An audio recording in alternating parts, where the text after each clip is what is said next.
Que mi taxista me secuestrara es la única razón por la que sigo viva. Aterricé en el aeropuerto tarde en la noche después de un viaje de negocios y pedí un taxi para que me llevara a casa. El conductor parecía normal al principio. Charlamos un poco sobre el clima mientras conducíamos por la ciudad. Luego pasó de largo la desviación hacia mi colonia. Me incliné hacia adelante y le dije que se había pasado mi calle. Siguió conduciendo como si yo no hubiera dicho nada. Alcé la voz y le pregunté a dónde iba. Fue entonces cuando oí cómo se ponían los seguros de todas las puertas a la vez. Agarré la manija de la puerta y tiré, pero no se abría. Saqué mi teléfono para llamar a la policía y él estiró el brazo hacia atrás y me lo arrebató de la mano. Empecé a gritarle: «Déjame salir de este coche ahora mismo». Se incorporó a la autopista que salía de la ciudad mientras yo golpeaba las ventanillas intentando que otros conductores notaran que algo iba mal, pero los coches pasaban demasiado rápido. Intenté patear la ventanilla, pero no se rompía. El conductor me miraba de reojo por el espejo retrovisor. «Por favor, necesita calmarse y escucharme», dijo con voz apremiante. «Estoy intentando ayudarla», le grité. «¿Ayudarme? Me estás secuestrando. ¿A dónde me llevas?». Agarró el volante con más fuerza y dijo que yo estaba en grave peligro y que necesitaba, por favor, solo escuchar. Busqué a mi alrededor cualquier cosa que pudiera usar como arma, pero el asiento trasero estaba completamente vacío, como si lo hubiera planeado hasta el último detalle. «¿Qué quieres de mí?», le exigí. «¿Dinero? Puedo transferirte dinero ahora mismo si me devuelves el teléfono y me dejas ir». Él negó con la cabeza y dijo que no se trataba de dinero, lo que hizo que se me helara aún más la sangre. Se me quebró la voz cuando empecé a llorar. «Por favor, tengo una hija. Me necesita». Se quedó completamente callado cuando dije eso y no habló durante varios minutos mientras seguíamos conduciendo. Condujimos otros 20 minutos mientras yo sollozaba tan fuerte que apenas podía respirar. Finalmente salió de la autopista y entró en una zona industrial con edificios oscuros y vacíos por todas partes. Entró en un estacionamiento detrás de una bodega abandonada y me di cuenta de que eso era todo. Iba a morir aquí y nadie encontraría mi cuerpo. Puso el coche en parking y se giró en su asiento con su teléfono en la mano.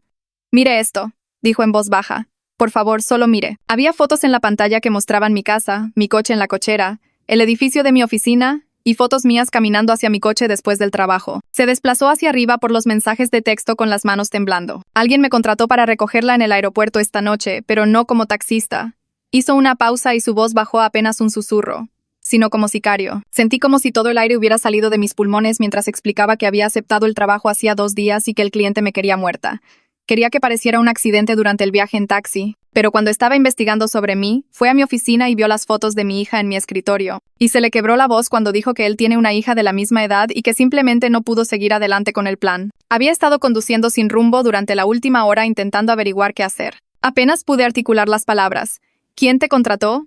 ¿Quién me quiere muerta?». Giró su teléfono hacia mí y me mostró el nombre del contacto que decía: «Cliente, M.V., que es el nombre de mi esposo, Marco Vargas». Sacudí la cabeza. «No, eso es imposible. Mi esposo nunca me haría daño». El conductor se desplazó por más mensajes que mostraban que mi esposo quería que se hiciera esta noche específicamente porque él estaba en una conferencia de trabajo en Monterrey con 100 testigos y que había contratado un seguro de vida a mi nombre hacía 6 meses por 20 millones de pesos. Sentí que iba a vomitar mientras leía los mensajes que demostraban que mi esposo había estado planeando esto durante semanas y ya había pagado la mitad por adelantado. «Necesito llamar a la policía ahora mismo», dije. El conductor me agarró la muñeca. «No puedes», dijo con firmeza. «Tu esposo solicitó específicamente que un detective llamado Haro se encargara de la investigación si algo salía mal». Me miró fijamente. «Es corrupto. Está en la nómina de tu esposo». No sabía qué hacer porque no podía llamar a la policía y no podía ir a casa. El conductor me miró y dijo que mi esposo sabía que yo ya debería haber llegado a casa y que probablemente ya estaba enviando a alguien más para terminar el trabajo. Sentí una oleada de ira que atravesó el miedo. «Necesito volver a mi casa», dije. «Necesito enfrentarlo». El conductor me agarró el brazo con fuerza. «Eso es exactamente lo que él quiere. Mira esto». Abrió algo en su teléfono que mostraba imágenes de la cámara de seguridad de dentro de mi casa en ese preciso momento. Había un hombre con un pasamontañas parado en mi sala esperando a que yo llegara. Mi hija estaba en casa de mi madre este fin de semana. Gracias a Dios. Los ojos del conductor se encontraron con los míos. «Tenemos a lo mucho 1 hora antes de que tu esposo se dé cuenta de que sigues viva y cambie su plan. ¿Qué vas a hacer?». Me quedé mirando las imágenes de seguridad en su teléfono, viendo a ese hombre con el pasamontañas en mi sala, y todo mi cuerpo se quedó frío. El conductor volvió a poner el teléfono en mis manos y me dijo que necesitaba llamar a alguien en quien confiara completamente. Alguien que Marco no conociera o que apenas supiera que existía. Repasé a todas las personas en mi vida y me di cuenta de que Marco conocía a mi familia, a mis vecinos, a la mayoría de mis amigos. Pero entonces pensé en Vanessa, del trabajo, con quien había sido amiga durante 3 años, pero de quien nunca hablaba mucho en casa porque a Marco no le interesaba mi vida laboral. Busqué su número con manos temblorosas y presioné llamar antes de poder pensar demasiado en lo que estaba haciendo. Contestó al segundo timbrazo preguntando, ¿qué pasó? Intenté explicarle, pero mi voz salió entrecortada y rota. Le dije que necesitaba ayuda ahora mismo y que no podía explicarle por teléfono. ¿Pero podía por favor venir a recogerme? Vanessa no hizo ni una sola pregunta. Solo dijo, voy para allá. ¿Dónde estás? Le di la dirección de la bodega mientras el conductor mantenía los ojos en el espejo retrovisor, vigilando la calle por si algún coche nos estaba siguiendo o buscando. Vanessa dijo que llegaría en 20 minutos y que no colgara, pero le dije que no podía y colgué porque tenía miedo de que alguien pudiera rastrear la llamada o algo así. El conductor y yo nos quedamos sentados en silencio durante unos minutos y yo seguía actualizando la transmisión de la cámara de seguridad, viendo al hombre enmascarado pasearse por mi sala, tocando mis cosas. Cada minuto se sentía como una hora mientras esperábamos. Y no dejaba de pensar en lo cerca que estuve de entrar por esa puerta, a mi propia casa, donde alguien me estaba esperando para matarme. Finalmente, vi unas luces de coche entrar en el estacionamiento y el conductor se tensó, hasta que vimos que era el sedán azul de Vanessa. Se estacionó junto a nosotros y salió, con cara de confusión y miedo. Cuando se acercó a mi ventanilla y me vio llorando en el asiento trasero de un taxi, detrás de una bodega abandonada, abrió los ojos como platos. Abrí la puerta y prácticamente me caí. Vanessa me sujetó, preguntándome qué había pasado y si estaba bien. El conductor también salió y empezó a explicar rápidamente quién era y qué estaba pasando. Vi cómo la cara de Vanessa cambiaba de la confusión al shock y al horror absoluto mientras él le mostraba las mismas pruebas que me había mostrado a mí. Miró los mensajes, las fotos y la información de la póliza de seguro. Luego me miró con una expresión de fiereza y protección, y dijo que teníamos que llevarme a un lugar seguro ahora mismo. Nos quedamos allí, en el estacionamiento, tratando de decidir a dónde ir. Sugerí su apartamento, pero el conductor negó con la cabeza y dijo que Marco sabía dónde vivía Vanessa porque yo la había mencionado algunas veces a lo largo de los años. Vanessa confirmó que era cierto, que Marco me había dejado en su casa una o dos veces después de eventos del trabajo. El conductor sugirió un motel en las afueras de la ciudad, de esos que aceptan efectivo y no piden identificación, un lugar donde Marco nunca pensaría en buscarme. Vanessa aceptó de inmediato y dijo que se quedaría conmigo, que no me dejaría sola. El conductor me entregó su teléfono y me dijo que necesitaba tomar capturas de pantalla de todo en ese momento y enviármelo todo a mí misma antes de que Marco se diera cuenta de que algo había salido mal con su plan. Me subí al coche de Vanessa y empecé a trabajar lo más rápido que pude, abriendo cada mensaje y foto y guardándolos en mi correo electrónico mientras Vanessa conducía. Mis manos temblaban tanto que seguía presionando los botones equivocados. El conductor nos siguió en su taxi, y yo miraba constantemente hacia atrás para asegurarme de que seguía allí. Me tomó 15 minutos copiar todo y, para cuando terminé, estábamos entrando al estacionamiento de un motel deteriorado con un letrero de neón que parpadeaba. Vanessa me dijo que esperara en el coche y entró a pagar en efectivo por una habitación, mientras yo me quedaba sentada con el taxi del conductor a nuestro lado, vigilando la entrada del estacionamiento. Él se giró en su asiento y me dijo que su nombre en realidad era Noé, pero que no debía decirle ese nombre a nadie, y que después de esta noche iba a desaparecer, porque Marco también iría tras él una vez que averiguara lo que pasó. Le pregunté por qué me estaba ayudando y arriesgando su propia vida. Él solo repitió que tenía una hija de la misma edad que la mía y que no podía hacerle esto a otra niña. Vanessa regresó con una llave y entramos a la habitación, que olía a cigarro y tenía la alfombra manchada, pero no me importó porque al menos era un lugar que Marco no conocía. Noé se fue después de asegurarse de que entramos a salvo, y vi cómo se alejaba su taxi, preguntándome si volvería a verlo alguna vez. En el segundo en que se cerró la puerta, me derrumbé por completo. Vanessa me sostuvo mientras yo empezaba a sollozar tan fuerte que no podía respirar. Me abrazó en esa cama asquerosa de motel mientras yo lloraba y le contaba todo sobre cómo mi esposo de 8 años había estado planeando asesinarme por el dinero del seguro. Lloré probablemente durante 10 minutos seguidos mientras Vanessa solo me abrazaba y me dejaba desahogarme. Luego dijo suavemente que necesitábamos pensar qué hacer a continuación porque Marco no tardaría en darse cuenta de que algo había salido mal. Saqué mi teléfono y empecé a mirar todas las pruebas que había guardado, leyendo los mensajes con más atención ahora. Y fue entonces cuando noté algo que había pasado por alto antes, en medio del pánico. Marco no solo había contratado a una persona para matarme, había referencias en los mensajes a un plan B y a alguien más que estaba en espera si era necesario, lo que significaba que ese hombre enmascarado que esperaba en mi casa no era la única amenaza que existía. Se lo mostré a Vanessa y vi cómo su rostro palidecía mientras leía los mensajes. Dijo que teníamos que llamar a la policía en ese mismo instante, pero le recordé lo del detective Harrow, que era corrupto y estaba en la nómina de Marco. Vanessa pensó un minuto y luego dijo, ¿y si llamamos a la FGR, la Fiscalía Federal, en lugar de a la policía local? Esto es una conspiración de asesinato por encargo, lo cual debe ser algún tipo de delito federal. Me di cuenta de que eso era realmente inteligente y busqué el número de la oficina local de la Fiscalía General de la República, FGR, en mi teléfono. Mi dedo se cernía sobre el botón de llamar mientras intentaba encontrar el valor para hacer esto real, para denunciar oficialmente a mi propio esposo por intentar mandarme matar. Vanessa puso su mano en mi hombro y asintió. Presioné el botón. El teléfono sonó 2 veces antes de que alguien respondiera, Pedí hablar con alguien sobre un complot de asesinato por encargo. Me transfirieron y tuve que explicarlo de nuevo. Luego me transfirieron una tercera vez antes de que finalmente me comunicaran con un agente llamado Julián, quien dijo que él manejaba crímenes violentos. Empecé a explicar lo que estaba pasando y él me interrumpió.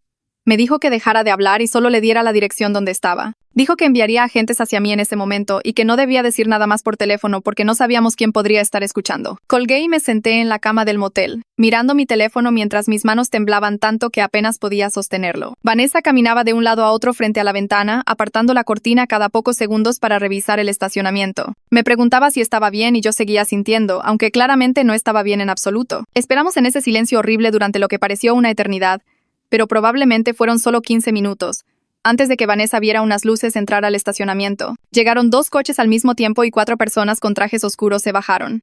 Vanessa abrió la puerta incluso antes de que tocaran. Los agentes me mostraron sus placas y me pidieron que les explicara todo lo que había sucedido esa noche. Saqué mi teléfono y les mostré las capturas de pantalla que había tomado de los mensajes de Noé, las fotos de mi casa, los mensajes de texto entre Marco y Noé sobre el trabajo. Una de las agentes, una mujer con cabello oscuro y corto, tomaba notas mientras yo hablaba y el otro, un tipo alto con gafas, me pedía que hablara más despacio y repitiera los detalles. Estaba hablando demasiado rápido porque mi cerebro todavía iba a 1000 por hora y no parecía poder calmarme. Me preguntaron sobre el detective Harrow y les expliqué lo que Noé me había dicho acerca de que era corrupto y estaba en la nómina de Marco. La agente intercambió una mirada con su compañero que me dijo que se estaban tomando esto en serio. Unos 20 minutos después de la entrevista, llegó otro coche y un hombre de unos 40 años, con cabello entrecano y rostro serio, entró en la habitación. Se presentó como Julián, el agente con el que hablé por teléfono, y dijo que él se haría cargo a partir de aquí. Los otros 2 agentes dieron un paso atrás y Julián se sentó frente a mí en la pequeña mesa. Tenía una forma de mirarme que me hizo sentir que realmente creía todo lo que estaba diciendo,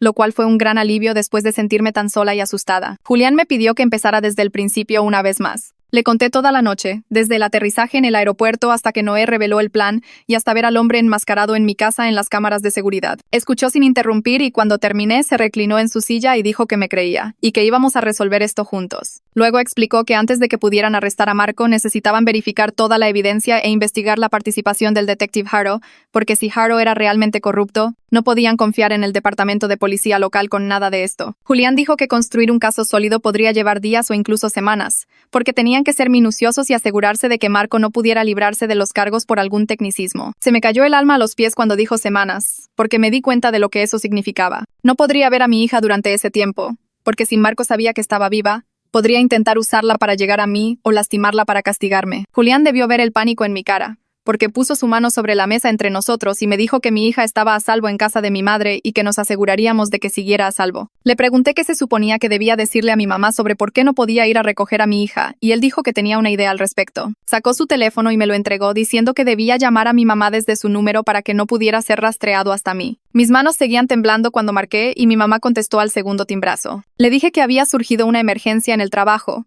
que tenía que viajar inesperadamente por un proyecto de último minuto, y que necesitaba que se quedara con mi hija un tiempo más. La voz de mi mamá se llenó de preocupación de inmediato y empezó a hacer preguntas sobre qué tipo de emergencia y por qué sonaba tan alterada. Tuve que mentir y decir que todo estaba bien, que solo estaba estresada por el trabajo y que le explicaría todo más tarde cuando volviera. Ella aceptó quedarse con mi hija, pero podía oír en su voz que sabía que algo andaba mal, y me mataba no poder decirle la verdad o ni siquiera hacerle saber que estaba bien. Cuando colgué, empecé a llorar de nuevo porque odiaba mentirle a mi mamá y odiaba no poder abrazar a mi hija y decirle que la amaba. Julián me dio un minuto para recuperarme, y luego dijo que estaba organizando que me quedara en una casa de seguridad que la FGR usaba para testigos en situaciones peligrosas. Vanessa dijo de inmediato que ella iba conmigo.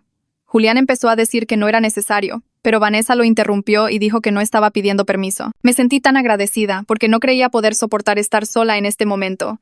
Y Vanessa ya había demostrado que dejaría todo para ayudarme, incluso cuando significaba ponerse a sí misma en peligro potencial. Julián asintió y dijo, está bien, que haría los arreglos para ambas. Seguimos a los coches de la FGR hasta una casa en un vecindario tranquilo a unos 30 minutos de distancia. Parecía una casa suburbana normal desde el exterior, pero por dentro tenía cámaras de seguridad y cerraduras reforzadas en todas las puertas y ventanas. Julián nos mostró el lugar y explicó que habría agentes cerca en todo momento y que no debíamos salir sin avisarles primero. Después de que Julián y los otros agentes se fueron, Vanessa y yo nos sentamos en el sofá de la sala y ninguna de las dos sabía qué decir. Estaba agotada, pero cada vez que intentaba cerrar los ojos veía la cara de Marco y me preguntaba cómo había pasado por alto todas las señales de que estaba planeando matarme. Vanessa se quedó despierta conmigo, aunque ya era más de medianoche, y empezamos a hablar sobre mi matrimonio. Me preguntó si había habido alguna señal de advertencia, y empecé a recordar pequeñas cosas que parecían normales en ese momento, pero que ahora se sentían aterradoras y equivocadas. El repentino interés de Marco en mi horario de trabajo durante los últimos meses, siempre preguntando exactamente cuándo llegaría a casa y qué ruta tomaría. Su insistencia en actualizar nuestras pólizas de seguro de vida hacía 6 meses, diciendo que necesitábamos mejor cobertura ahora que teníamos una hija. La forma en que había estado distante últimamente, pasando más tiempo en el trabajo y menos tiempo conmigo y nuestra hija, como si ya se estuviera distanciando. Vanessa escuchó y no me juzgó por no haberlo visto antes. Y me di cuenta de que había estado poniendo excusas por el comportamiento de Marco porque quería creer que nuestro matrimonio estaba bien. Hablamos hasta casi las 3 de la mañana antes de que finalmente me quedara dormida en el sofá. E incluso entonces me despertaba cada hora, en pánico. A la mañana siguiente, Julián llamó alrededor de las 8. Y pude notar por su voz que tenía noticias. Dijo que habían verificado la historia de Noé revisando sus registros telefónicos y transacciones financieras, y que habían encontrado pruebas de que el detective Harrow había estado recibiendo pagos de Marco durante los últimos 2 años a través de una empresa fantasma. Julián dijo que seguirían adelante con una investigación completa tanto de Marco como de Harrow, pero que yo necesitaba permanecer oculta porque Marco ya me había reportado como desaparecida a la policía esa mañana, afirmando que estaba preocupado porque nunca llegué a casa de mi viaje de negocios. Me sentí enferma al oír que Marco ya estaba haciendo el papelito de esposo preocupado, montando su actuación para cuando finalmente encontraran mi cuerpo. Julián dijo que debía evitar todo contacto con cualquier persona excepto él y Vanessa, y que definitivamente no debía entrar a redes sociales ni tratar de contactar a mis amigos. Después de colgar, no podía dejar de pensar en Marco, allá afuera, fingiendo estar preocupado por mí mientras probablemente estaba en pánico porque su plan había fallado. Vanessa me trajo su laptop y busqué noticias sobre mi desaparición y efectivamente allí estaba Marco en las noticias locales dando una entrevista. Hice clic en el video y verlo me dio ganas de vomitar. Marco estaba llorando, lágrimas de verdad rodando por su cara, rogando a cualquiera con información sobre mí que se presentara. Habló sobre cuánto me amaba y lo preocupado que estaba porque nuestra hija creciera sin su madre. Estaba interpretando el papel tan bien que, si no supiera la verdad, le habría creído por completo. Me di cuenta de que estaba preparando su acto de esposo afligido para cuando mi cuerpo fuera descubierto, asegurándose de que todos lo vieran como el viudo trágico y no como el monstruo que pagó para que me mataran. Vanessa miraba por encima de mi hombro y susurró que le daban ganas de atravesar la pantalla y darle un puñetazo. Más tarde esa tarde, Julián regresó a la casa de seguridad con una carpeta llena de fotos. Las extendió sobre la mesa de la cocina y explicó que habían obtenido imágenes de las cámaras de tráfico de alrededor del aeropuerto de la noche anterior. Las fotos mostraban el taxi de Noé saliendo del aeropuerto conmigo en el asiento trasero, pero también mostraban un coche diferente siguiéndonos, unos 3 coches más atrás. Julián señaló un sedán oscuro en las imágenes y dijo que el coche estaba registrado a nombre de un hombre llamado Nathaniel, que tenía antecedentes penales por asalto y cargos de armas. Explicó que esto confirmaba que había habido un plan de respaldo, que Marco había contratado al menos a 2 personas para asegurarse de que yo muriera anoche. Julián dijo que estaban buscando activamente a Nathaniel ahora, pero que aún no lo habían encontrado, lo que significaba que seguía ahí fuera, y podría estar intentando terminar el trabajo, ya que ya le habían pagado. Le pregunté a Julián qué pasaría si encontraban a Nathaniel antes de poder arrestar a Marco, y admitió que existía el riesgo de que Marco se diera cuenta de que algo salió mal y tratara de huir. Nos sentamos allí discutiendo opciones durante unos minutos, y entonces tomé una decisión que me asustó más que cualquier otra cosa hasta ahora. Le dije a Julián que quería llamar a Marco y fingir que todo estaba normal, para evitar que sospechara hasta que la FGR estuviera lista para arrestarlo. Julián pareció sorprendido y me preguntó si estaba segura de que podía manejar eso.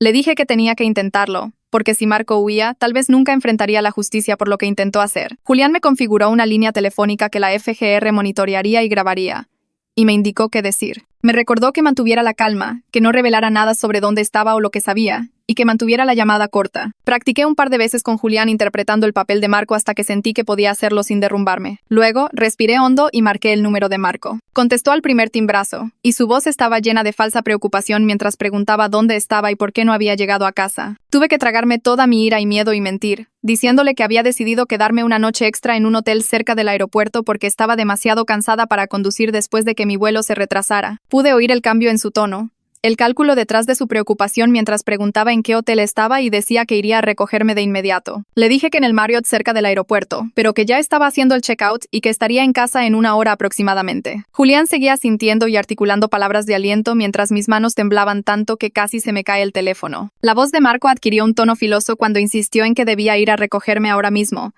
que le preocupaba que condujera estando tan cansada. Me obligué a reír y le dije que estaba bien, que ya me había tomado un café y que lo vería pronto. Julián estaba haciendo un gesto de cortar con la mano en la garganta, diciéndome que terminara la llamada. Le dije a Marco te amo, y las palabras se sintieron como veneno en mi boca.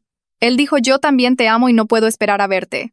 Colgué antes de empezar a gritarle. Julián me quitó el teléfono de las manos temblorosas y me dijo que lo había hecho de maravilla, que la llamada fue perfecta. Reprodujo la grabación y pudimos oír el cambio en el tono de Marco cuando dije que ya me iba, esa tensión que no estaba allí antes. Julián explicó que la reacción de Marco demostraba que sabía que algo había salido mal, porque yo debería estar muerta, y el hecho de que no contestara significaba que su plan había fallado de alguna manera. La FGR estaba adelantando su cronograma y arrestaría a Marco en las próximas horas, antes de que pudiera huir o intentar algo desesperado. Julián dijo que necesitaba quedarme en la casa de seguridad hasta que tuvieran a Marco bajo custodia, porque no se sabía qué podría hacer si se daba cuenta de que yo seguía viva y sabía sobre su plan. Vanessa volvió a entrar en la habitación y preguntó cómo había ido la llamada. Le dije que ya estaba hecho y que iban a arrestar a Marco hoy mismo. Me abrazó con fuerza y dijo que ya casi terminaba todo. Nos sentamos juntas en el sofá mientras Julián hacía llamadas telefónicas en la otra habitación, coordinando con su equipo. Podía oírlo dar órdenes sobre vigilancia y procedimientos de arresto. Vanessa me tomó la mano y me preguntó si estaba bien. Le dije que no sabía cómo sentirme, porque una parte de mí todavía no podía creer que Marco realmente hubiera intentado matarme. Ella me recordó la evidencia, el hombre enmascarado en mi casa, todo lo que Noé me había mostrado. Pasaron 2 horas lentísimas mientras esperábamos noticias. No podía comer ni quedarme quieta. Seguí caminando por la casa de seguridad mientras Vanessa intentaba distraerme poniendo una película que ninguna de las dos vimos. Finalmente el teléfono de Julián sonó y contestó rápidamente. Observé su rostro mientras escuchaba y lo vi sonreír. Colgó y se volvió hacia mí con una enorme sonrisa. Habían arrestado a Marco en su oficina hacía unos 20 minutos, bajo cargos de conspiración para cometer homicidio y tentativa de homicidio. Julián dijo que Marco había estado en una reunión con clientes cuando los agentes de la FGR entraron y lo esposaron frente a todos. Inmediatamente pidió un abogado y se negó a decir nada más. Pero tenían pruebas suficientes para retenerlo y el fiscal confiaba en obtener una acusación formal. Sentí una ola masiva de alivio que me inundó y mis piernas simplemente cedieron. Colapsé en el sofá y comencé a llorar tan fuerte que no podía respirar. Vanessa se sentó a mi lado y me frotó la espalda mientras yo sollozaba. Julián me dio unos minutos y luego se acercó y se sentó frente a nosotras. Su rostro se había puesto serio de nuevo y sentí que se me revolvía el estómago. Dijo que tenían a Marco bajo custodia, pero que había un problema. Todavía no habían localizado a Nathaniel, el plan B, y existía una preocupación real de que aún pudiera intentar terminar el trabajo, ya que Marco ya le había pagado. Julián explicó que a los tipos como Nathaniel les enorgullecía completar los contratos y podrían verlo como una cuestión de reputación. Tendría que permanecer bajo custodia protectora hasta que lo encontraran. Pregunté cuánto tiempo podría llevar eso, y Julián dijo que no lo sabía, quizás días o semanas. Empecé a llorar de nuevo, porque eso significaba que todavía no podía ver a mi hija ni volver a mi vida normal. Vanessa preguntó si había algo que pudieran hacer para acelerar la búsqueda de este tipo. Julián dijo que tenían a todos los agentes disponibles buscándolo y habían emitido alertas en todas las estaciones de autobuses, estaciones de tren y aeropuertos. Los siguientes 3 días en la casa de seguridad fueron una tortura. Pasé cada minuto preocupándome por mi hija y enojándome cada vez más con Marco por hacernos pasar por esta pesadilla. Vanessa tuvo que volver al trabajo, pero venía a visitarme todas las tardes después de su turno. Me traía actualizaciones sobre lo que la gente en la oficina estaba diciendo. Todos estaban completamente conmocionados por el arresto de Marco.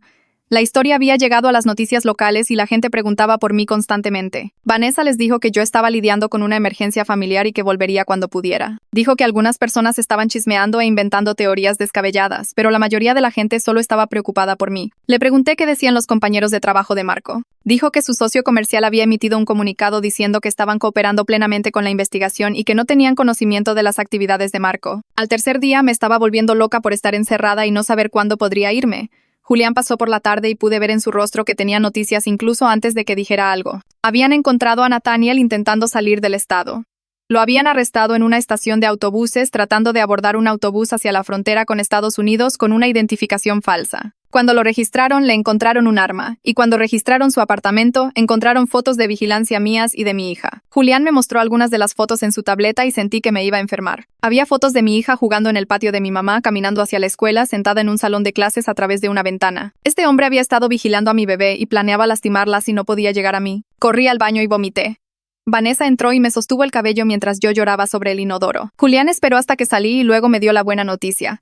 Con Marco y Nathaniel bajo custodia, podía dejar la casa de seguridad y comenzar a reconstruir mi vida. Aún debía tener cuidado hasta el juicio, pero la amenaza inmediata había terminado. Inmediatamente pregunté si podía ir a buscar a mi hija.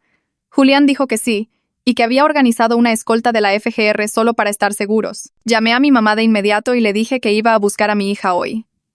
Mi mamá comenzó a llorar y a exigir saber qué había estado pasando y por qué me había ido durante casi una semana. Le dije que le explicaría todo cuando llegara allí. Empaqué las pocas cosas que tenía en la casa de seguridad y Vanessa condujo mientras un agente de la FGR nos seguía en otro coche. Todo el camino a casa de mi mamá no dejaba de pensar en cómo le iba a explicar algo de esto a mi hija. Solo tenía 5 años. ¿Cómo le dices a una niña de 5 años que su padre intentó mandar matar a su madre? Cuando llegamos a la casa de mi mamá, vi a mi hija jugando en el jardín delantero. En el segundo en que vio mi coche, soltó sus juguetes y corrió hacia mí. Salí y me arrodillé, y ella se estrelló contra mí. La abracé tan fuerte y comencé a llorar de nuevo. Ella se apartó y me miró a la cara con expresión de confusión. Me preguntó por qué estaba llorando y dónde había estado. Le dije que mami tuvo que ocuparse de algunas cosas de adultos, pero que ya estaba aquí y la había extrañado muchísimo. Me abrazó de nuevo y dijo que ella también me había extrañado. Mi mamá salió al porche, pálida y preocupada. Podía ver que había estado llorando. Mi hija volvió corriendo a sus juguetes y mi mamá me hizo entrar. Vanessa se quedó afuera con mi hija mientras mi mamá me llevaba a la cocina. Exigió la verdad ahora mismo sobre lo que estaba pasando. Me senté en la mesa de su cocina y le conté todo. Empecé con el taxista y la evidencia que me mostró. Y vi cómo la cara de mi mamá pasaba de la confusión al shock y a una palidez total. Cuando llegué a la parte en que Marco contrató a alguien para matarme, se llevó la mano a la boca. Le conté sobre la investigación de la FGR y el arresto de Marco, y sobre Nathaniel acechando a mi hija. Para cuando terminé, mi mamá parecía furiosa. Dijo que nunca confió completamente en Marco y que siempre pensó que algo no estaba bien con él. Dijo que había habido pequeñas cosas a lo largo de los años que le molestaban, pero nunca había dicho nada porque yo parecía feliz. Deseé tanto haber escuchado sus instintos en lugar de ignorar las señales de alerta. Hablamos durante otra hora mientras mi hija jugaba en el jardín. Mi mamá me preguntó qué iba a hacer ahora. Le dije que no podía volver a mi casa. Seguía siendo la escena de un crimen e incluso si no lo fuera, no podía soportar la idea de estar en el lugar donde Marco había planeado mi asesinato. Mi mamá se ofreció a dejarnos quedar con ella, pero su casa era pequeña y yo sabía que necesitábamos nuestro propio espacio. Vanessa entró e inmediatamente se ofreció a dejarnos a mí y a mi hija quedarnos con ella todo el tiempo que necesitáramos. Tenía una habitación de invitados y dijo que le encantaría la compañía. Acepté agradecida y la abracé. Sabía que necesitaba encontrar un nuevo lugar para vivir y reiniciar mi vida por completo, pero tener un lugar seguro donde quedarme mientras resolvía las cosas lo era todo. La semana siguiente se convirtió en una confusión de salas de conferencias y documentos legales. Me reuní con agentes de la FGR que hacían las mismas preguntas una y otra vez mientras tomaban notas. Me senté con fiscales que me explicaron lo que sucedería en el tribunal. Vanessa vino conmigo a cada reunión porque no podía soportar hacerlo sola. El miércoles Vanessa me llevó a conocer a una abogada de divorcios llamada licenciada Carla, de quien dijo que era la mejor de la ciudad. Carla tenía el pelo oscuro y corto, vestía un traje elegante y me estrechó la mano con firmeza. Escuchó toda mi historia sin interrumpir, luego se reclinó en su silla y sonrió. Dijo que teníamos el caso de divorcio más sólido que había visto en años y que iba a solicitar el divorcio de emergencia y la custodia completa de inmediato. Carla explicó que el arresto de Marco nos daba enormes ventajas, porque ningún juez le daría la custodia a alguien que enfrenta cargos de intento de homicidio. Empezó a sacar formularios en su computadora allí mismo y a hacerme preguntas sobre nuestros bienes y cuentas bancarias. Respondía todo mientras intentaba no pensar en cómo estaba terminando mi matrimonio con un hombre que intentó matarme. 2 días después, Carla me llamó a la casa de seguridad y dijo que el abogado de Marco la había contactado. Puse el teléfono en altavoz para que Vanessa pudiera oír. Carla dijo que Marco quería resolver el divorcio rápidamente y que me daría un buen trato si yo aceptaba no testificar en su contra en su juicio penal. Literalmente me reía a carcajadas ante eso. Vanessa también se rió y negó con la cabeza. Le dije a Carla que le informara al abogado de Marco que absolutamente iba a testificar y que quería cada centavo en el divorcio, porque Marco intentó asesinarme por dinero. Carla dijo que había entregado mensajes más duros antes y colgó. Vanessa chocó los 5 conmigo y dijo que estaba siendo una cabrona, en el buen sentido. No me sentía como tal, pero me sentía lo suficientemente enojada como para luchar por lo que merecía. El lunes siguiente, Julián llamó y me pidió que fuera a su oficina para prepararme para la audiencia ante el gran jurado o audiencia de vinculación a proceso, dependiendo del sistema. Conduje hasta allí con mi escolta de la FGR y me reuní con Julián en una pequeña sala de conferencias. Tenía carpetas esparcidas por la mesa con pestañas por todas partes. Julián se sentó frente a mí y comenzó a repasar la cronología de todo lo que sucedió. Me mostró registros telefónicos, estados de cuenta bancarios y correos electrónicos que nunca antes había visto. Fue entonces cuando supe detalles que no conocía. Marco había estado investigando sicarios en línea durante 3 meses antes de encontrar a Noé. Había sacado la póliza de seguro de vida falsificando mi firma en la solicitud. Julián me mostró la firma y se veía exactamente como la mía, pero yo sabía que nunca la había firmado. La peor parte fue descubrir que Marco había investigado cómo actuar como un esposo afligido. Julián me mostró el historial de navegación de Marco con búsquedas como ¿cuánto tiempo deben esperar los viudos para salir con alguien? Y grupos de apoyo para viudos cerca de mí. Me sentí enferma al leerlo. Julián siguió revisando la evidencia mientras yo trataba de no vomitar. Dijo que el jurado escucharía todo esto y más. Me dijo que necesitaba estar lista para testificar sobre la noche en que Noé me recogió y me mostró la evidencia en su coche. La audiencia de vinculación a proceso tuvo lugar 3 días después en un juzgado del centro. Llevaba un sencillo vestido negro que Vanessa me ayudó a elegir. Julián me guió por el edificio y entramos a una sala donde un juez y varias personas me miraban. Me senté en el banquillo de los testigos, puse la mano sobre la Biblia y juré decir la verdad. Entonces le conté todo. Describí cómo me subí al taxi y me di cuenta de que algo andaba mal. Expliqué cómo vi los mensajes en el teléfono de Noé y me enteré de que mi esposo había contratado a alguien para matarme. Les hablé de la póliza de seguro, del detective corrupto y del hombre enmascarado que me esperaba en mi casa. Algunos miembros de la sala parecían conmocionados. Una mujer tenía lágrimas en los ojos. Respondí a sus preguntas durante más de 1 hora, hasta que mi voz empezó a temblar. Cuando terminé, Julián me acompañó a salir y dijo que lo había hecho muy bien. 2 horas después, llamó para decirme que el juez había vinculado a proceso a Marco por conspiración para cometer homicidio, fraude de seguros y tentativa de homicidio. Julián dijo que la evidencia era abrumadora y que Marco probablemente pasaría décadas en prisión. Me sentí aliviada, pero también vacía, como si hubiera agotado todas mis emociones. A la mañana siguiente, Carla llamó con noticias que me sorprendieron. Dijo que el socio comercial de Marco, Luca, quería reunirse conmigo. Afirmaba que tenía información sobre las finanzas de Marco que podría ayudar en mi caso de divorcio. Le dije a Carla que no confiaba en eso y que pensaba que podría ser una trampa. Carla dijo que ya había investigado a Luca y que parecía legítimo. Sugirió que nos reuniéramos con él juntas en su oficina, donde estaríamos a salvo. Acepté, pero también llevé a Vanessa para tener apoyo adicional. Luca apareció puntualmente cargando un maletín. Era mayor que Marco, con cabello canoso y parecía cansado.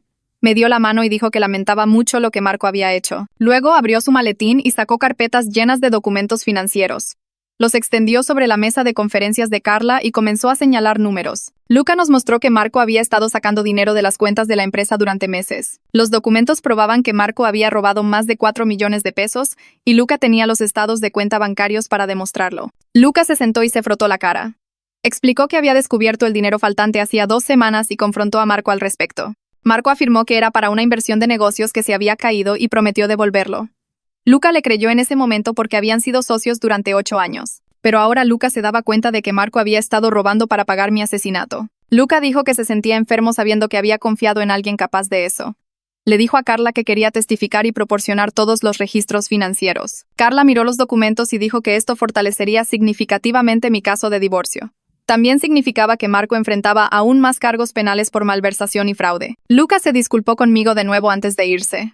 Le agradecí por presentarse, aunque probablemente perjudicaría su negocio. Después de que se fue, Carla dijo que ahora teníamos municiones para quitarle todo a Marco en el divorcio. Esa misma semana, Carla recibió otra llamada de la compañía de seguros que emitió la póliza sobre mi vida. Querían informarme que estaban investigando la póliza que Marco había contratado. El investigador de seguros dijo que sospechaban fraude basado en la firma falsificada y el momento del arresto de Marco. Me pidieron que proporcionara una declaración sobre la póliza y acepté. Carla explicó que la compañía de seguros probablemente presentaría sus propios cargos por fraude contra Marco. Me di cuenta de que todo el plan de Marco se estaba desmoronando en todas direcciones. Enfrentaba cargos criminales por intentar matarme. Enfrentaba demandas civiles de su socio comercial. Enfrentaba cargos de fraude de seguros. Su reputación profesional estaba destruida. Todo lo que había construido se estaba derrumbando, y él mismo se lo había buscado. Sabía que necesitaba ayuda para procesar todo, así que encontré una terapeuta a través de una referencia de Julián. Su consultorio estaba en un edificio tranquilo, con sillas cómodas e iluminación suave. Me senté en su diván y le conté toda la historia mientras ella escuchaba y tomaba notas. Me hizo preguntas sobre cómo estaba durmiendo y comiendo. Admití que apenas dormía y que la comida no me sabía a nada. La terapeuta dijo que estaba lidiando con un trauma y que eso era completamente normal. Durante las siguientes sesiones me ayudó a entender algo importante. Mi incapacidad para ver la verdadera naturaleza de Marco no era un fracaso de mi parte. Explicó que las personas que planean cosas como un asesinato a menudo son expertas en ocultar quiénes son realmente. Manipulan y mienten tan bien que incluso las personas cercanas a ellos no lo ven. Dijo que no debía culparme por no saberlo. Eso me dio permiso para empezar a perdonarme a mí misma por haber pasado por alto las señales. Mi hija comenzó a hacer preguntas más difíciles a medida que pasaban los días. Quería saber por qué no volvíamos a casa y por qué Marco no estaba cerca. Me senté con ella en el sofá de Vanessa e intenté encontrar las palabras adecuadas. Mi terapeuta me había ayudado a encontrar la manera de explicarle las cosas sin asustarla. Le dije que a veces los adultos toman decisiones muy malas que lastiman a la gente. Le dije que papá tomó decisiones peligrosas y por eso ya no podía estar cerca de nosotras. Me preguntó si papá todavía la quería. Le dije que sí, porque no quería quitarle eso. Le expliqué que amar a alguien no significa que tomen buenas decisiones. Ella pareció aceptar eso y volvió a jugar con sus juguetes. Mi terapeuta dijo que lo había manejado bien y que seguiríamos teniendo estas conversaciones a medida que creciera y pudiera entender más. Vanessa me ayudó a empezar a buscar un nuevo departamento, porque no podía quedarme con ella para siempre. Pasamos los fines de semana recorriendo colonias con buenas escuelas y calles seguras. Carla me había ayudado a acceder al dinero de la cuenta conjunta que Marco y yo compartíamos. Tenía suficiente para el depósito y el primer mes de alquiler en un lugar decente. Encontramos un departamento de 2 recámaras en una colonia con parques y familias. Tenía un pequeño patio y el edificio tenía seguridad. Firmé el contrato de arrendamiento y sentí que se me quitaba un peso de encima. Mudarnos a un espacio que era completamente mío y de mi hija, sin recuerdos de Marco, se sintió como el primer paso real hacia la sanación. Vanessa me ayudó a comprar muebles y mi hija eligió los colores de la pintura para su nueva habitación. De pie en nuestro departamento vacío, con cajas por todas partes, sentí algo que no había sentido en semanas. Esperanza. Unos días después, Julián llamó y dijo que Noé quería saber cómo estaba. Julián explicó que le habían conseguido protección de testigos a Noé, ya que los socios de Marco podrían ir tras él por rechazar el trabajo. Noé se puso al teléfono y me preguntó si estaba bien. Su voz sonaba aliviada cuando le dije que sí. Me dijo que estaba empezando de nuevo en otro estado con su hija y que se sentía bien con la decisión que tomó esa noche. Le agradecí por salvarme la vida y ambos supimos que probablemente nunca volveríamos a hablar. Pero me alegré de que él y su hija estuvieran a salvo. Volví al trabajo la semana siguiente, solo medio tiempo al principio porque aún no estaba lista para días completos. Mis compañeros de trabajo fueron increíblemente comprensivos cuando entré, dándome abrazos y diciéndome que se alegraban de que estuviera de vuelta. Podía notar que algunos querían hacer preguntas sobre lo que pasó, pero Vanessa dejó claro que yo no quería discutirlo y gradualmente la gente dejó de preguntar. Simplemente me trataron con normalidad, que era exactamente lo que necesitaba para sentir que mi vida podía volver a ser regular. Carla me llamó unas semanas después con la noticia de que la fecha del juicio de Marco se había fijado para dentro de 4 meses. Dijo que el divorcio finalizaría antes de eso, lo que significaba que legalmente estaría libre de él antes de enfrentarlo en el tribunal penal. El abogado de Marco hizo otra oferta de acuerdo. Esta vez mucho más favorable para mí, con mejores condiciones de custodia y división de bienes. Carla dijo que claramente estaban tratando de que suavizara mi testimonio contra Marco en el caso penal. Le dije que absolutamente no, y que quería llevar todo a juicio porque Marco no merecía ningún favor de mi parte. Una contadora forense llamada Hailey, que estaba trabajando en el caso, me llamó para una reunión y me mostró lo que había descubierto. Marco había estado planeando esto durante más de un año, no solo 6 meses como pensamos inicialmente. Mostró historiales de navegación donde investigaba los requisitos de las pólizas de seguro de vida. Buscaba contratar sicarios en la dark web e incluso veía videos en línea sobre cómo actuar como un esposo afligido. Cada nuevo detalle me revolvía el estómago porque demostraba lo calculado y frío que había sido. Hailey dijo que la evidencia de premeditación fortalecería significativamente el caso de la fiscalía. El juicio por corrupción del detective Harrow ocurrió antes del juicio penal de Marco, y tuve que testificar sobre lo que Noé me dijo esa noche acerca de que Harrow estaba en la nómina de Marco. Me senté en el estrado de los testigos y expliqué cómo el taxista me advirtió que Harrow era corrupto y que encubriría mi asesinato. El fiscal mostró registros financieros que probaban que Harrow recibió pagos de Marco durante 2 años. Harrow fue condenado por corrupción, obstrucción de la justicia y conspiración.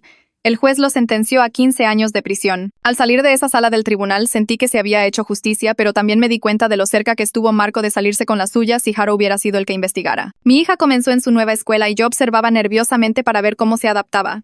Hizo amigos rápidamente, llegando a casa emocionada por los niños que conoció y las actividades que hizo. Me sentí agradecida de que pareciera resiliente a pesar de todo lo que habíamos pasado. Su maestra me llamó a un lado una tarde y me dijo que mi hija había mencionado que su papá estaba en problemas. Tuve que explicarle los conceptos básicos de nuestra situación para que la escuela pudiera brindarle el apoyo adecuado si lo necesitaba. La maestra fue comprensiva y dijo que estarían atentos a cualquier señal de que estuviera batallando. Llegó el juicio de divorcio, y fue brutal estar sentada allí mientras el abogado de Marco intentaba pintarme como una vengativa. Afirmó que estaba exagerando el peligro en el que estuve y que intentaba castigar a Marco injustamente. Carla destruyó sus argumentos presentando la evidencia criminal que demostraba que Marco literalmente contrató a alguien para matarme. Le explicó al juez los mensajes, el fraude del seguro, el plan de respaldo con Nathaniel. El juez me otorgó la custodia completa, la casa, la mayoría de nuestros bienes y ordenó a Marco pagar la manutención de los hijos incluso desde la prisión. Marco se quedó sentado con la cara impávida durante todo el proceso, y sentí que se me quitaba un peso de encima sabiendo que mi hija y yo estábamos legalmente protegidas. El juicio penal de Marco comenzó 2 meses después,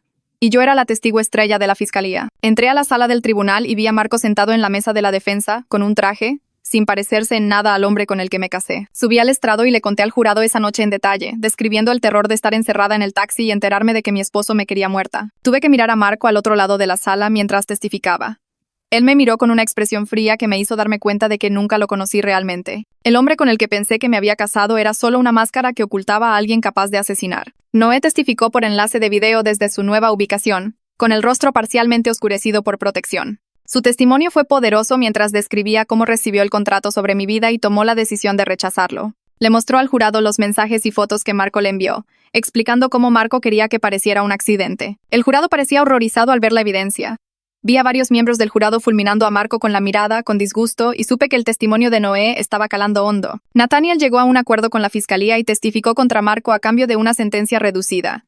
Admitió que Marco lo contrató como respaldo en caso de que el taxista fallara. Nathaniel describió cómo esperó en mi casa con un arma, planeando hacerlo parecer un allanamiento de morada que salió mal. El fiscal se aseguró de que el jurado entendiera cuán minuciosamente Marco planeó mi muerte, con múltiples contingencias y planes de respaldo. El testimonio de Nathaniel demostró que Marco no estaba actuando impulsivamente, sino que había orquestado un elaborado plan de asesinato con múltiples partes móviles. Lucas subió al estrado a continuación y le explicó al jurado los registros financieros que mostraban que Marco robó más de 4 millones de pesos de su empresa durante el último año. Llevó hojas de cálculo y estados de cuenta bancarios que mostraban exactamente a dónde fue el dinero, incluyendo 800,000 pesos para Noé por el trabajo y otros 600,000 pesos para Nathaniel como respaldo. El fiscal le pidió a Luca que explicara cómo Marco ocultó el robo, y Luca describió facturas falsas y gastos inventados que Marco creó para cubrir sus huellas. El abogado de Marco intentó interrogar a Luca, pero no pudo discutir con el rastro de papel que estaba justo allí, frente a todos. La investigadora de seguros testificó después de Luca y explicó cómo Marco falsificó mi firma en la póliza de seguro de vida hacía 6 meses. Le mostró al jurado la solicitud con mi firma falsa junto a la real de Marco y explicó cómo Marco eligió específicamente una póliza que pagaba el doble por muerte accidental. El fiscal sostuvo los documentos de la póliza y le pidió a la investigadora que le dijera al jurado qué significaba esto. Ella dijo que demostraba que Marco planeaba hacer que mi muerte pareciera un accidente para poder cobrar 40 millones de pesos en lugar de 20. Vi a los miembros del jurado inclinarse hacia adelante en sus asientos y vi a varios de ellos negar con la cabeza, disgustados. El abogado de Marco se puso de pie para presentar su defensa e intentó afirmar que Marco estaba teniendo una crisis de salud mental y no estaba pensando con claridad cuando planeó todo. Trajo a un psiquiatra que en realidad nunca examinó a Marco,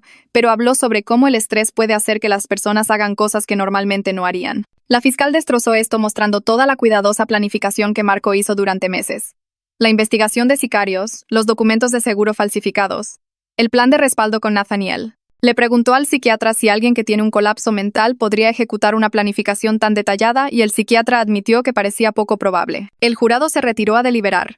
Me senté en el pasillo con Vanessa y mi mamá, esperando escuchar el veredicto. 4 horas después, el oficial de la sala nos llamó de nuevo al tribunal, y el presidente del jurado se puso de pie para leer los veredictos. Culpable de conspiración para cometer homicidio. Culpable de tentativa de homicidio. Culpable de fraude de seguros. Culpable de malversación de fondos. Sentí que Vanessa me agarraba la mano mientras el juez agradecía al jurado y fijaba la fecha de la sentencia para 2 semanas después. Llegó la audiencia de sentencia y el fiscal me preguntó si quería dar una declaración de impacto de la víctima. Me puse de pie frente a toda la sala del tribunal y miré directamente a Marco mientras hablaba.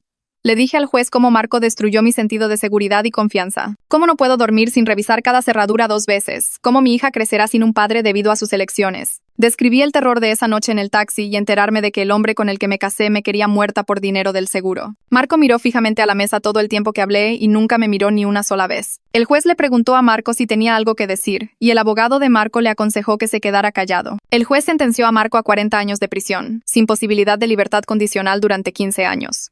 Sentí que se me quitaba un peso enorme de encima, sabiendo que ya no podía hacernos daño. Julián me encontró afuera de la sala del tribunal después y me dijo que estaba realmente impresionado por mi fuerza durante todo el proceso. Dijo que mi testimonio fue crucial para obtener la condena y que casos como este a menudo se desmoronan cuando las víctimas tienen demasiado miedo de participar. Me di cuenta de que, de hecho, estaba orgullosa de mí misma por haberlo llevado hasta el final en lugar de esconderme. Puse la casa en venta la semana siguiente porque no podía soportar la idea de que mi hija creciera allí, sabiendo lo que su padre planeó en esas habitaciones. Una familia la compró en un mes, y usé el dinero para dar el enganche de un departamento más grande en una colonia aún mejor, con excelentes escuelas. Creé un fondo universitario para mi hija con la mayor parte de lo que quedaba y puse el resto en ahorros para reconstruir nuestra seguridad financiera. Vanessa vino a ayudarme a desempacar cajas en el nuevo departamento y me dijo que estaba orgullosa de cómo había manejado todo. Empezamos a cenar juntas todos los miércoles por la noche con mi hija, y estos momentos normales de amistad y risas me ayudaron a recordar que la vida realmente podía volver a ser buena. Mi hija me preguntó una noche si podía visitar a Marco en la prisión, y tuve que tomar la decisión realmente difícil de decir que no. Hablé con mi terapeuta al respecto, y ella dijo que mi hija necesitaba estabilidad y seguridad más que contacto con alguien que intentó matar a su madre. Quizás cuando sea mayor pueda tomar esa decisión por sí misma, pero ahora mismo necesito protegerla. 6 meses después del juicio, mi jefa me llamó a su oficina.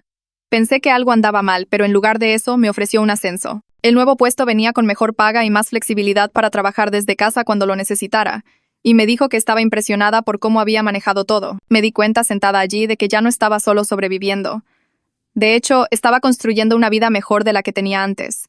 Una basada en la verdad en lugar de mentiras. Una reportera llamada Jana me contactó a través de mi abogada, preguntándome si hablaría con ella sobre violencia doméstica y casos de asesinato por encargo. Lo pensé durante unos días y finalmente acepté hacer una entrevista, siempre y cuando mantuviera mi nombre en el anonimato. Quería que otras mujeres conocieran las señales de advertencia y confiaran en su instinto si algo se sentía mal en su matrimonio. Tal vez mi historia podría ayudar a alguien más a reconocer el peligro antes de que fuera demasiado tarde. El artículo salió 3 semanas después en una revista femenina nacional con el titular sobre planes de asesinato por encargo y violencia doméstica. Gianna mantuvo mi nombre en el anonimato, como prometió, pero incluyó suficientes detalles para que la historia se sintiera real y urgente. En la primera semana, la revista me reenvió correos electrónicos de 7 mujeres diferentes que dijeron que leer mi historia les hizo reconocer señales de advertencia en sus propios matrimonios. Una mujer escribió que su esposo acababa de contratar una gran póliza de seguro de vida a nombre de ella y estaba actuando de manera extraña, y que ella se iba a salir de allí antes de que fuera más lejos. Me senté en la mesa de mi cocina leyendo estos mensajes y llorando,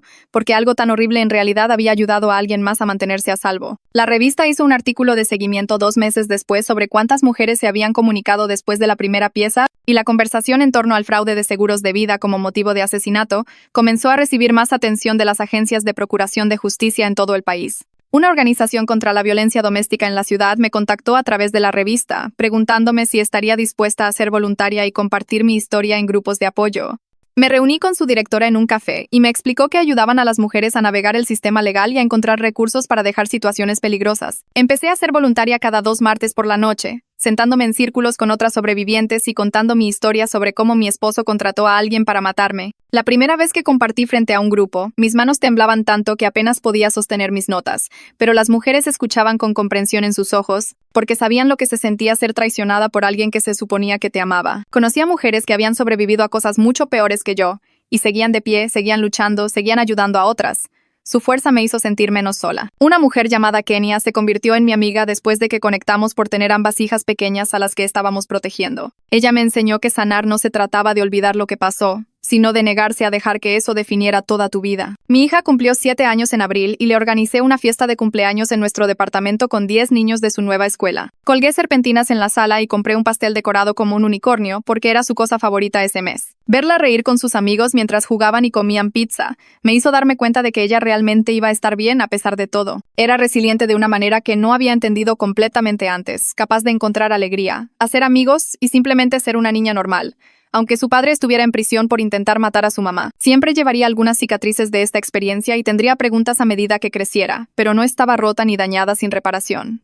Era amada, estaba a salvo y rodeada de personas que la protegerían, y eso era suficiente. Julián me llamó unos días después de la fiesta para decirme que Noé había enviado un mensaje a través de la FGR preguntando cómo estaba. Julián explicó que Noé estaba establecido en su nueva ubicación con su hija y le iba bien en su nuevo trabajo, y quería que yo supiera que a veces pensaba en esa noche y esperaba que yo estuviera bien. Le pedí a Julián que le enviara un mensaje de vuelta diciendo que me iba muy bien y agradeciéndole a Noé por tomar la decisión que tomó cuando más importaba. Escribí que me salvó la vida al elegir su conciencia sobre el dinero, y que esperaba que él y su hija tuvieran un futuro maravilloso juntos. Julián dijo que Noé respondió que mi mensaje significaba mucho para él, porque a veces todavía luchaba con la culpa por su antigua profesión, pero saber que yo estaba a salvo y prosperando le hacía sentir que había hecho al menos una cosa verdaderamente buena. Vanessa me arregló una cita 6 meses después del juicio con un tipo llamado Tomás, que trabajaba en su empresa en un departamento diferente. Nos vimos para tomar un café un sábado por la tarde mientras mi hija estaba en casa de mi mamá.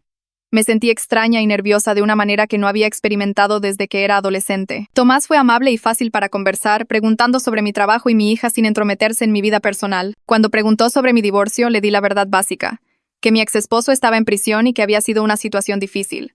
Tomás solo asintió y dijo que entendía si no estaba lista para nada serio. Hablamos durante 2 horas sobre libros, películas y cosas normales.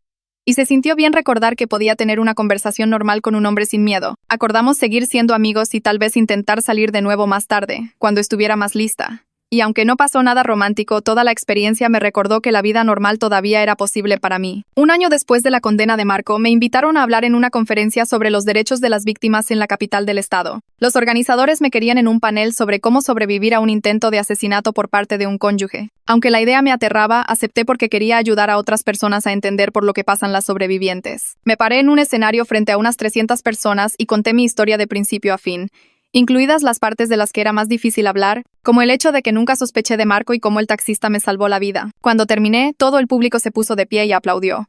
Y docenas de personas se me acercaron después para agradecerme por mi valentía y honestidad. Una mujer que trabajaba para un senador me dijo que mi historia estaba ayudando a impulsar legislación sobre el fraude de seguros de vida, y una fiscal dijo que iba a usar algunos de los ejemplos de mi testimonio en la capacitación de otros fiscales. Conduje a casa esa noche sintiéndome orgullosa de mí misma por convertir algo tan horrible en algo que realmente podría ayudar a cambiar las cosas para otras personas. Mi hija me preguntó una tarde mientras preparábamos la cena juntas si yo era feliz ahora. La pregunta me sorprendió porque realmente no lo había pensado en esos términos, pero me di cuenta de que podía decir honestamente que sí. No era la felicidad ingenua que tenía cuando pensaba que mi matrimonio era bueno y mi vida era normal, pero era algo más profundo y real. Me sentía contenta sabiendo que estaba a salvo y construyendo una vida auténtica basada en la verdad en lugar de mentiras, y tenía personas a mi alrededor que genuinamente se preocupaban por mi bienestar. Le dije a mi hija que sí, que ambas éramos felices y estábamos a salvo, y que eso era lo que más importaba en el mundo. Ella sintió como si eso tuviera perfecto sentido para ella y volvió a revolver la salsa de la pasta. Y me sentí agradecida de que pudiera hacerme esa pregunta y obtener una respuesta honesta. Carla me llamó 3 meses después para decirme que Marco había presentado una apelación a su condena. Explicó que esto era completamente esperado y sucedía en casi todos los casos penales, pero era poco probable que tuviera éxito dada la abrumadora evidencia que hubo en el juicio. Sentí un pico de ansiedad cuando me lo dijo por primera vez, preocupada de que de alguna manera Marco pudiera salir o conseguir un nuevo juicio. Pero luego me di cuenta de que él ya no podía lastimarme. Estaba en prisión cumpliendo una sentencia de 40 años. Y yo había reconstruido toda mi vida sin él. Incluso si presentaba 100 apelaciones, él seguía encerrado y yo seguía libre y a salvo. La ansiedad se desvaneció tan rápido como llegó, reemplazada por esta certeza tranquila de que Marco ya no tenía ningún poder sobre mi vida o la vida de mi hija. Vanessa me llamó una noche, completamente emocionada, para decirme que su novio le había propuesto matrimonio y que quería que yo fuera su dama de honor principal. Grité de felicidad por ella y pasamos 2 horas al teléfono hablando de planes de boda, compras de vestidos y todas las cosas normales y alegres que vienen con un compromiso. Planear su boda con ella durante los siguientes meses fue sanador de maneras que no esperaba, recordándome que el amor podía ser real, bueno y saludable. Le ayudé a elegir las flores, probé muestras de pastel con ella y la escuché estresarse por la asignación de mesas. Ser parte de su felicidad me hizo creer que tal vez algún día yo también podría tener ese tipo de relación. Verla con su prometido me mostró cómo era el amor verdadero, el tipo donde ambas personas se apoyaban mutuamente y se comunicaban honestamente. No se parecía en nada a lo que tuve con Marco. 2 años después de esa terrible noche en el taxi, compré mi propia casa. No era enorme, solo 3 recámaras en una buena colonia con escuelas decentes cerca y un pequeño patio trasero, pero era mía. La pagué con mi propio dinero de mi trabajo y del acuerdo de divorcio. De pie en la sala vacía el día del cierre, sentí una sensación de logro que era difícil de expresar con palabras. Había sobrevivido a alguien que intentó matarme. Me divorcié de él, testifiqué en su contra, reconstruí mi carrera, crié a mi hija. Y ahora era dueña de mi propia casa. Cada habitación representaba seguridad, independencia y la vida que había construido a través de mi propia fuerza y elecciones. Mi hija corrió por la casa vacía eligiendo qué habitación quería, y supe que íbamos a estar bien aquí, que esta casa solo albergaría buenos recuerdos, risas y el futuro que estábamos creando juntas. Unos meses después de mudarnos, mi hija preguntó si podíamos plantar un jardín en el patio trasero. Compré plantas de tomate, hierbas y algunas flores en el vivero, y pasamos un sábado por la tarde cavando en la tierra juntas. Ella usaba sus guantes de jardinería rosas y no paraba de preguntarme qué plantas crecerían más rápido porque quería verlas hacerse grandes. Le mostré cómo cavar los hoyos y colocar con cuidado cada planta en el suelo, y trabajamos codo con codo bajo el cálido sol durante horas. Estaba apisonando la tierra alrededor de una planta de tomate cuando me miró y dijo: «Estoy orgullosa de ti por ser valiente». Dejé lo que estaba haciendo y le pregunté a qué se refería. Explicó que sabía que algo malo había pasado con su papá, que él había intentado lastimarme y que yo había sido lo suficientemente fuerte como para mantenernos a ambas a salvo. Sentí que se me formaban lágrimas porque no me di cuenta de que entendía tanto sobre lo que habíamos pasado. Le pregunté si estaba asustada o triste por eso, y ella negó con la cabeza. Dijo que no estaba asustada porque yo nos había protegido y nos había hecho un hogar seguro. Me veía como alguien fuerte en lugar de alguien rota, como alguien que luchó por ella en lugar de alguien que se vino abajo, y eso lo significaba todo para mí. 3 años después de esa noche en el taxi, llevé a mi hija a tomar un helado para celebrar. Nos sentamos en nuestra heladería favorita con enormes copas frente a nosotras, y le dije lo orgullosa que estaba de lo lejos que ambas habíamos llegado. Acababa de recibir otro ascenso en el trabajo que venía con un gran aumento. Ella sacaba puras dieces, las calificaciones más altas en la escuela, y había hecho amigos maravillosos. Vivíamos en una casa hermosa que era completamente nuestra. Teníamos a Vanessa y a otras personas que realmente se preocupaban por nosotras. Nunca olvidaría lo que Marco intentó hacer y lo cerca que estuve de morir esa noche. Pero ya no controlaba mi vida ni definía quiénes éramos. No éramos víctimas que apenas sobrevivían cada día. Éramos dos personas viviendo plenamente y sintiendo alegría real, construyendo un futuro verdadero basado en la verdad, la seguridad y el amor. Mi hija me sonrió con helado de chocolate en la cara y dijo: «Esta es la mejor vida del mundo». Estuve completamente de acuerdo con ella.